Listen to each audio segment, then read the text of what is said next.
Fala galera, tranquilos? Como é que vocês estão? Espero que bem.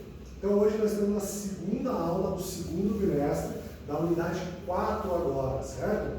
E nessa unidade 4 nós vamos falar sobre as danças de salão e tradição, beleza? Então as danças de salão, também conhecidas como danças sociais, né, surgiram lá no contexto da Europa renascentista, nos séculos XIV e XVI, né, tendo como principal objetivo a socialização e a diversão dos dançantes, da população daquela época. Né? Entre as diferentes danças originadas por volta do século XV, é possível destacar a pavana e a gavota e o minueto, como exemplos clássicos de danças presentes nos bailes daquela época. As danças se originaram como manifestações populares e com o passar dos anos foram apropriadas pela nobreza, que passou a realizar grandes bailes, contratando inclusive mestres de bailes para ensinar os passos para os membros da corte. Então surgiu lá a nobreza europeia, lá a partir do século XIV, né? E que veio se tornando tradição. Então veio daí as danças de salão. Então, com as transformações sociais advindas pelas alterações, dos regimes, monarquias, as danças saíram dos palácios e voltaram para os espaços públicos, né? Tornando-se novamente manifestações populares realizadas em diversos lugares. Atualmente, as danças de salão são ricas na diversidade e ritmos, tornando-se um espaço democrático, pois atende diversas classes sociais, gostos e por aí vai. Existem diversos tipos de danças de salão, né? E elas podem ser divididas em grupos, em função da sua origem. As danças latinas e as danças europeias. As danças latinas foram elaboradas com base em danças trazidas pelos europeus, aqui para a América do Sul, né? E América Central, e diversos países que elas colonizaram na América. Exemplos de danças latinas. Então a gente tem o samba de gafieira, tradicionalmente brasileira, né? Surgiu entre as décadas de 40 e 50, quando o samba começou a receber influência de outras danças latinas americanas. Começou a ser dançado em dupla nos salões públicos, né? A gafieira e cabarés do Rio de Janeiro. Então, samba de gafieira, muito tradicional, e uma dança típica brasileira.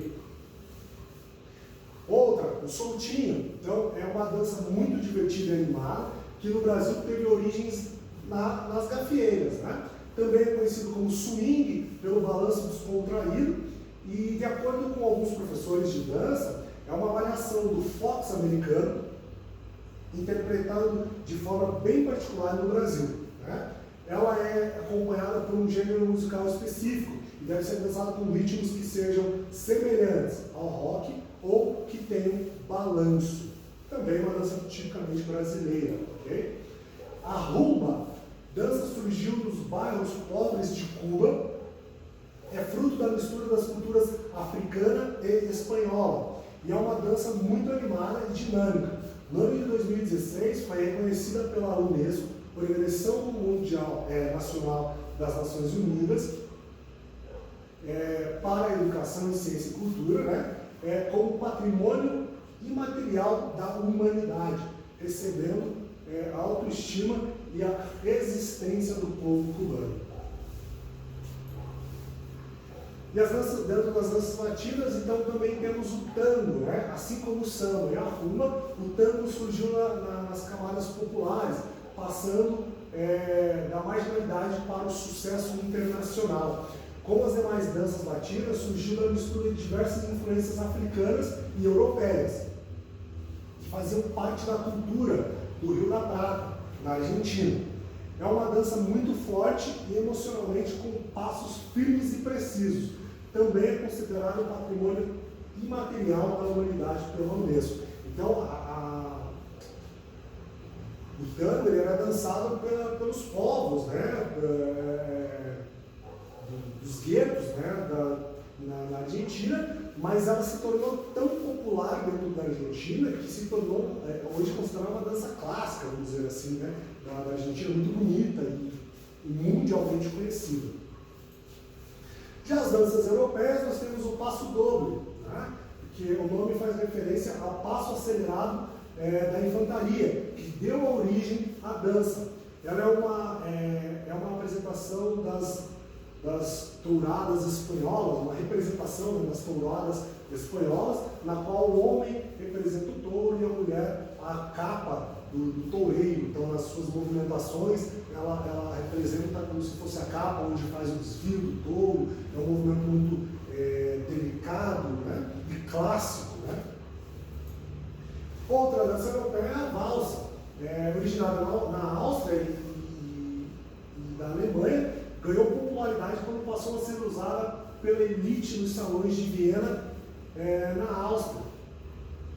E é normalmente uma das primeiras danças de salão a ser ensinada, por ser simples e possibilita o desenvolvimento de noções básicas para as outras danças também. Como é de necessidade trocar o passo pelo peso do corpo, ora apoiado em uma perna, ora apoiado em outra, a dança sob o som de uma melodia suave, em que se movimenta o vai e vem, aliado à elevação dos pés e giros que realiza e produz grande espetáculo. Então, a valsa, quando você vai trabalhar dança de salão, ela é a base. Né? Então, você inicia primeiro pela valsa, para poder depois ser introduzida em outras danças de salão, né? Que a gente já acabou falando. Já no Brasil, né, as danças de salão, no contexto social brasileiro, as danças de salão ganharam importância em 1808, né, da família real portuguesa, quando eles vieram para o Brasil. Então, se caracterizou muito a dança aqui no Brasil, que estava acostumada a assistir às danças em eventos promovidos na corte e também a praticaram. Né? Estudos indicam que a dança, nesse período, fazia parte da educação dos membros da corte e era um símbolo da dinastia social. No período colonial, as danças mais praticadas no Brasil era a chamada contradança, realizada em grupos e a qual os pares formavam círculos, né? E filas, entre outras figuras. Muitos estudiosos apontam a contradança como a origem das quadrilhas juninas que nós temos hoje em dia. Até a década de 60, os bailes e salões eram eventos muito importantes no país, sendo local de encontro, lazer e convívio social. Com a ascensão das discotecas na década de 70, nos quais as músicas eletrônicas predominavam e as pessoas dançavam sozinhas, as danças de salão passou, né, por um período de esquecimento.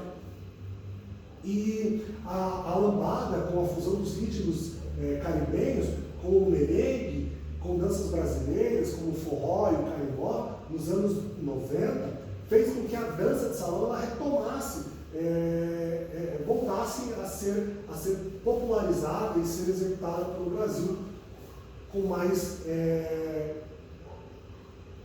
atividade. Né? Dentro disso também temos as danças gaúchas, né? As danças de salão estão em constante transformação, seja ela pelo surgimento de novos ritmos, ou seja, pela transformação de passos e elementos de um determinado estilo. Foi nesse contexto que as mudanças aliadas à expressão e à cultura regional, que no século XIX surgiram as danças gaúchas, né? Originárias das danças de salão europeias, como a valsa e a polca. Os gaúchos criaram ritmos como o vaneirão, a milonga, a rancheira, o xote e a chula. As danças gaúchas deram espaço, então, para o crioulo, né? Termo utilizado para identificar o nativo gaúcho. No Rio Grande do Sul, expressamente, expressa a sua teatralidade. A mais típica representação tradicional do Rio Grande do Sul é o fandango, né? Que une as cantigas regionais com o sapateado, conhecido pelos gaúchos como sapateiro, dos que participam dessa dança. E uma outra dança muito típica brasileira, considerada de salão, é o forró, né? Que existem duas teorias que explicam a origem da palavra forró. Uma delas é que ela vem do termo galego forbodó, que na Península Ibérica descreve uma dança pontuada por golpes de bumbo. A outra é que a palavra surgiu da expressão inglesa for all. Essa versão está ligada ao fato de que no início do século XX, quando havia uma grande quantidade de engenheiros britânicos em Pernambuco, construindo uma estrada de ferro, as festas promovidas por eles teriam à entrada uma placa indicando que o baile era para todos, então for all. A imprecisão sobre a história e do termo comprova que a complexidade da cultura popular brasileira ela é uma mistura, né, construída por influências de diversos povos, europeus, indígenas, africanos, entre outros. Então, a palavra forró, além de nomear uma dança de salão, também determina um gênero musical, produzido por alguns instrumentos, como o acordeão, a zabumba, o triângulo. Então, além disso, os bailes de forró incluem outros ritmos musicais ligados a ele, como o chachado, o xote e até mesmo o maião. Esse estilo musical ele passou a ser conhecido em todo o país a partir do forte movimento migratório dos nordestinos para a construção de Brasília, né, na década de 50, e posteriormente para a região sudeste do país. Naquele momento, os programas de rádio eram uma forma mais popular de mídia para se dizimar tudo isso. E estilos musicais eram tocados em todas as casas do Brasil, né, consagrando um artista muito famoso desse estilo musical, que é o Luiz Gonzaga.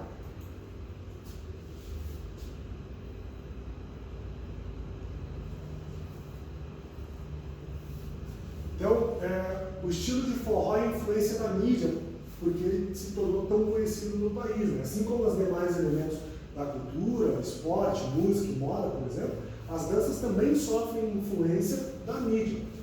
Como vimos nas aulas anteriores, a televisão ela influencia muito, né? Como a gente viu no futebol americano, né? Que a dimensão que ele se tomou pelo mundo mediante a mídia, a influência da televisão. Então, a capacidade de criar e reinventar e de estimular modas ligadas a diversas danças. Então, o forró também passou por um processo de transformação desde os anos 40, após a sua popularização na década de 50, sofreu um desinteresse do público, que foi atraído por outros gêneros musicais, né? Como a bossa nova e, com isso, por outros estilos de dança também.